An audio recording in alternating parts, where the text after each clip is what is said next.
आंवले का सेवन चाहे हम जैसे भी करें, ये हमारे सेहत के लिए बहुत ही गुणकारी है। रोज रोज आंवले की खट्टी चटनी या फिर जूस पीना मुश्किल हो जाता है।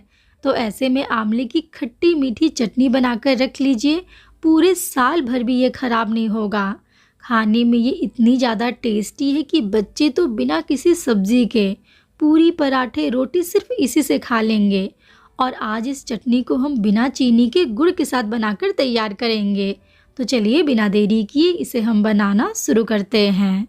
तो ढेर सारे फायदों से भरपूर खट्टी मीठी तीखी चटपटी चटकारेदार आंवले की चटनी बनाने के लिए सबसे पहले मैंने यहाँ पे हाफ केजी ये आंवला लिया है। आंवला को मैंने पानी में डालकर हाथों की मदद से बढ़िया से रगड़ते हुए धो लिया है, ताकि इसके ऊपर जो भी डस्ट वगैरह लगा हो वो पूरी तरह से निकल जाए। चटनी बनाने के लिए जब आप आंवला ले रहे हैं तो बस इस बात का ध्यान रखिएगा कि ये कहीं से भी खराब ना हो। अगर आंवला खराब होगा तो वैसे में चटनी जो है ना वो लंबे समय तक टिकेगी नहीं। तो एकदम फ्रेश आंवले का इस्तेमाल कीजिएगा, ताकि इस चटनी को हम ज़्यादा दिनों तक स्टोर कर सकें। अब सबसे पहले आंवला को हम स्टीम करेंगे। तो इसके लिए कढ़ाई में मैंने पानी को गर्म होने के लिए रखा है।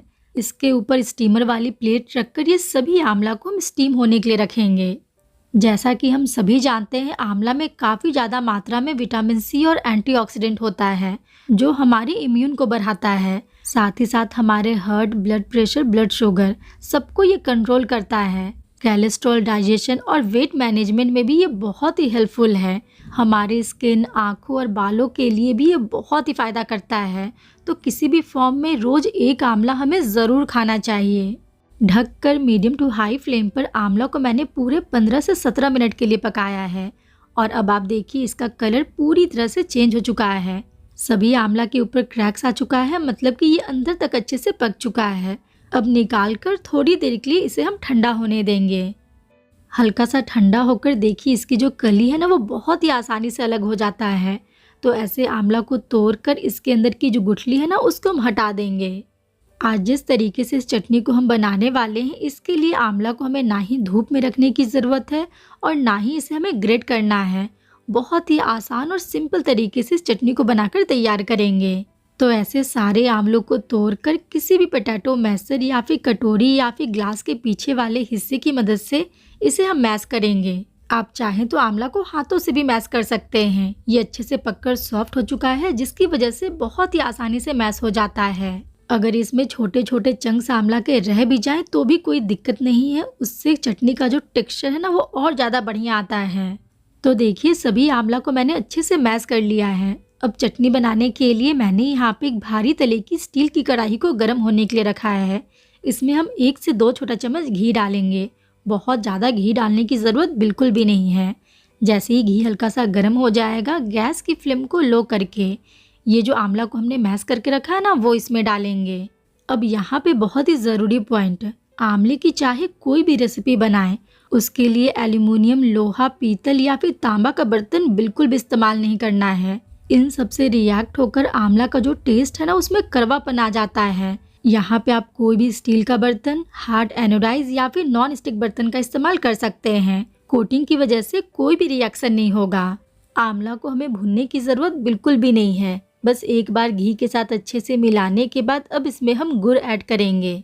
तो यहाँ पे मैंने 400 ग्राम गुड़ को ऐसे छोटे टुकड़ों में काट के डाला है, ताकि ये आसानी से मेल्ट हो जाए।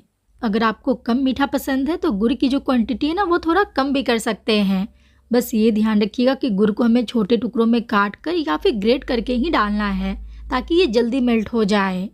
अब जब तक कि गुड़ पूरी तरह से मेल्ट नहीं हो जाता, गैस की फ्लेम को एकदम लो रखेंगे और बीच बीच में लगातार चलाते रहेंगे, ताकि गुड़ जल्दी मेल्ट हो जाए।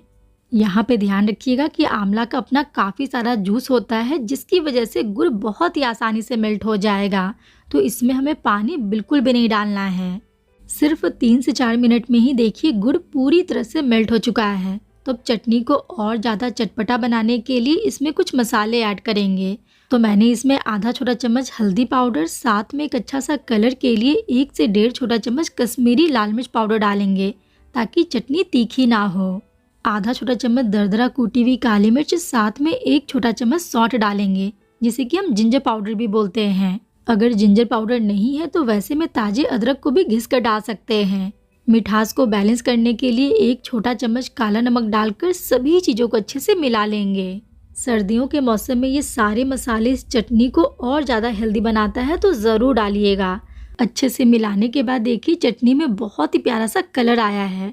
जैसे जैसे आंवला पकेगा चटनी का कलर और डार्क हो जाता है। अब इस चटनी को पकने में ज़्यादा समय नहीं लगेगा। लो फ्लेम पर चटनी को सिर्फ 4 से 5 मिनट के लिए और पकाएंगे ताकि ये थोड़ी और ज़्यादा गाढ़ी हो जाए। ठंड का मौसम शुरू होते ही अगर आपके घर में भी लोग सर्दी, खांसी, जुकाम, सिर दर्द या फिर जोड़ों के दर्द से परेशान रहते हैं तो इस आंवले की हेल्दी चटनी को ज़रूर ट्राई कीजिएगा। हर उम्र के लोग इसे आसानी से खा सकते हैं।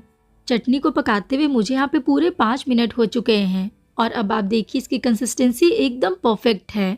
इसमें बहुत ही प्यारा सा कलर और शाइन आया है। तो अब इस स्टेज पर इसमें हम आधा छोटा चम्मच गरम मसाला और आधा छोटा चम्मच इलायची का पाउडर डालेंगे। ऊपर से मैंने 2 छोटा चम्मच रोस्ट किया हुआ खरबूजे का बीज डाला है। वैसे ये पूरी तरह से ऑप्शनल है। मेलन सीड को मैंने गर्म पैन में डालकर इसे हल्का सा ड्राई रोस्ट किया है ताकि इसके अंदर का जो मॉइस्चर है वो पूरी तरह से खत्म हो जाए। कुछ सेकंड में ही आप देखेंगे कि ये खरबूजे का जो बीज है ना वैसे फूल जाता है, तो आप समझ जाइए कि ये अच्छे से रोस्ट हो चुका है। अगर आपको पसंद हो तो इस चटनी में काजू के टुकड़े और किशमिश भी डाल सकते हैं, उससे भी टेस्ट बहुत ही अच्छा आता है। अच्छे से मिलाने के बाद लो फ्लेम पर चटनी को मैंने सिर्फ 1 से 1.5 मिनट के लिए और पकाया है और अब ये आंवले की चटनी बनकर पूरी तरह से तैयार है। गैस को ऑफ करके पहले इसे ठंडा होने देंगे, उसके बाद स्टोर करेंगे। यहाँ पे चटनी की कंसिस्टेंसी देखिए एकदम परफेक्ट है। ठंडा होने के बाद ये थोड़ा और थिक हो जाता है, लेकिन आंवला में काफ़ी ज़्यादा विटामिन सी होता है जिसकी वजह से ठंडा होने के बाद भी ये चटनी जमेगी नहीं। अगर आप इसे 6 महीने बाद भी खाएंगे ना तो ये चटनी इतना ही ज़्यादा जूसी और ग्लॉसी रहता है। यहाँ पे ध्यान रखिएगा कि जब तक कि ये चटनी गर्म है इसे हमें ढकना नहीं है, नहीं तो भाप का जो पानी है वो चटनी में गिरेगा। फिर चटनी को हम लंबे समय के लिए स्टोर नहीं कर पाएंगे, वो जल्दी खराब हो जाएगी। फिर भी अगर आपको चटनी को ढकना है तो वैसे में दूध ढकने के लिए जो जाली आती है ना उसका आप इस्तेमाल कर सकते हैं। और जब ये चटनी पूरी तरह से ठंडा होकर रूम टेम्परेचर पे आ जाए तब इसे एक सूखे साफ कांच के जार में भरकर स्टोर करेंगे। बिना फ्रिज के बाहर ही रखकर आप इस चटनी को पूरे 4 से 5 महीने तक रखकर खा सकते हैं और अगर फ्रिज में रखते हैं तो ये पूरे साल भर भी खराब नहीं होगा। बस चटनी को निकालने वक्त ध्यान रखिएगा कि सूखे साफ चम्मच का इस्तेमाल करना है ताकि इसमें मॉइस्चर बिल्कुल भी ना जाए और इसे हम लंबे समय के लिए स्टोर कर सकें। लेकिन ये चटनी इतनी ज़्यादा टेस्टी है कि ये ज़्यादा दिनों तक रहेगी ही नहीं, बहुत ही जल्दी खत्म हो जाता है। 1 से 2 चम्मच इस आंवले की चटनी को आप हर रोज खा सकते हैं, आपको ये बहुत फायदा करेगा। बच्चे तो पूरी, पराठे, रोटी सिर्फ इसी से खा लेते हैं, ये इतनी ज़्यादा टेस्टी लगती है। तो ट्राई करने के बाद अगर आपको पसंद आए तो वीडियो को लाइक, शेयर और अपने चैनल शिवानीज किचन को सब्सक्राइब करना बिल्कुल भी ना भूलें और अपने प्यारे प्यारे कमेंट में मुझे ज़रूर बताएं कि आपको ये रेसिपी कैसी लगी। तो चलिए फिर मिलते हैं एक नई रेसिपी के साथ नई वीडियो में। तब तक अपना खूब सारा ध्यान रखिएगा।